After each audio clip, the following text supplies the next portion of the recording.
Luqman dan Nur Aini sudah memiliki 2 orang anak. Anak pertama mereka duduk di kelas 2 SD dan yang kedua masih TK. Luqman mencari nafkah dengan berdagang ikan di pasar warung Sidoarjo. Bisa dibilang bisnis jualan ikannya lumayan sukses. Hal itu bisa dilihat dari rumah mereka yang berlantai 2 di desa Kedungrejo, Kecamatan Waru, Sidoarjo. Sebagai istri, Nur Aini juga tak sungkan datang ke kedai ikan mereka untuk berdagang membantu suaminya Luqman. Biasanya Luqman berdagang dari jam 2 pagi hingga jam 8 atau jam 9 pagi. Terkadang jika Luqman pulang ke kampungnya di Madura, Nur Aini lah yang berjualan di kedai. Di dalam pasar Waru tentunya banyak warga yang juga mencari nafkah di sana. Salah satunya Iskandar, paman Luqman. Iskandar bekerja sebagai tukang parkir di sana. Hubungan Iskandar dan Luqman sangat baik. Iskandar juga sering main ke rumah Luqman. Sementara itu, kemesraan antara Luqman dan Nur Aini sepertinya hanya tampilan saja, karena sebenarnya istrinya Nur Aini punya selingkuhan pria lain di luar sana. Pria itu bernama Rofi, seorang pedagang asongan yang berkeliling di pasar Waru. Rofi biasanya berjualan rokok, permen, atau minuman yang ia gendong di tubuhnya. Rofi sebenarnya juga sudah nikah dan punya anak. Rofi dan Nur Aini kenal setelah Rofi mendatangi kios jualan ikan milik Luqman pada saat Luqman tak ada di sana. Hubungan Nur Aini dan Rofi ternyata tercium Iskandar. Tahu jika istri ponakannya selingkuh, Iskandar tak segan menegur Nur Aini. Namun meskipun begitu, baik Nur Aini dan Rofi diam-diam masih menjalin kasih melalui sambungan telepon atau pesan singkat. Sementara itu, sepertinya Luqman masih belum tahu jika istrinya sudah mengkhianatinya.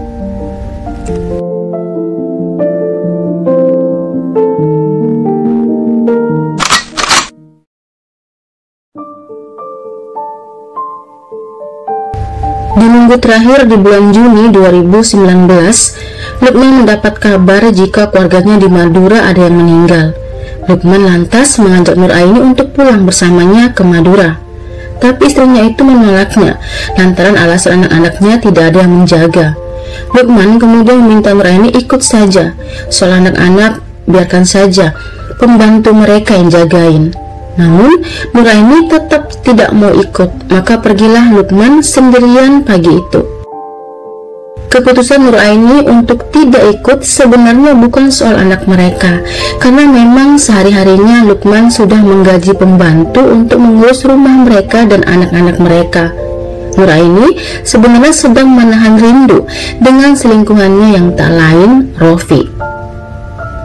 Setelah yakin Luqman sudah pergi jauh dan di rumah anak-anak masih belum pulang, serta pembantu yang sedang tidak di rumah, Nur Aini lantas menghubungi Rofi. Nur Aini mengajak Rofi main ke rumah suaminya.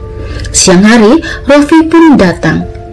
Melihat aktivitas warga kampung yang sepi, Nur Aini lantas menyuruh Rofi segera masuk.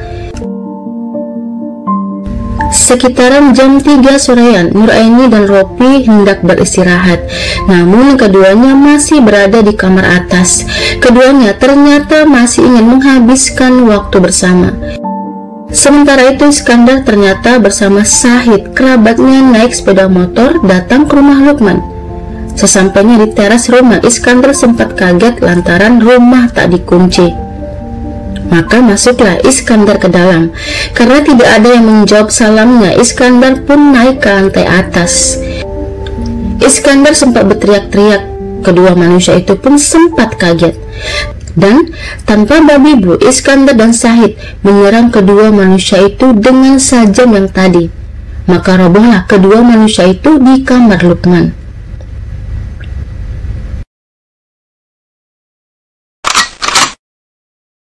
Iskandar barulah sadar atas apa yang sudah ia buat. Ia pun bergegas turun ke bawah. Namun saat di tangga ia bertemu anak sulung Luqman. Iskandar kemudian mengajak Sahid kabur dengan sepeda motornya. Sementara itu putra Luqman lari ke rumah tetangga minta tolong. Maka tak lama kemudian warga pun datang.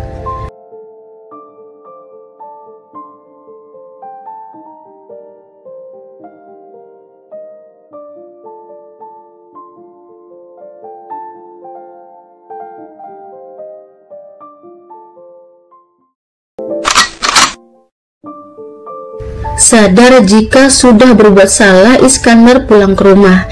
Namun sebelumnya ia buang sajam yang tadi di sebuah lapangan. Setiba di rumah, ia pun menceritakan pada istrinya apa yang barusan terjadi. Istri Iskandar hanya bisa terdiam. Dan tak lama kemudian Iskandar pergi lagi.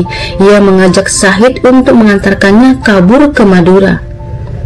Di tempat kejadian, sore hari Nuraini yang masih bernafas dibawa ke rumah sakit Bayangkara Jatim. Sedangkan Rofi yang sudah meninggal, jasadnya baru dievakuasi malam harinya. Berdasarkan keterangan warga dan anak sulung Lukman, maka Iskandar dan Syahid menjadi buronan. Selang kurang lebih 1 mingguan, kedua tersangka pun berhasil ditangkap pihak kepolisian. Atas kejahatannya, keduanya didakwa pasal 354 dan 338 Junto 53, kasus percobaan pembunuhan dan pembunuhan dengan ancaman penjara 15 tahun. Sementara itu, Lukman mau tidak mau harus mengikhlaskan apa yang sudah terjadi.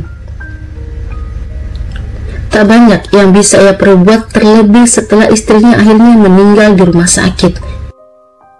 Kini Lukman harus melanjuti hidupnya dengan kedua anak-anaknya yang masih kecil.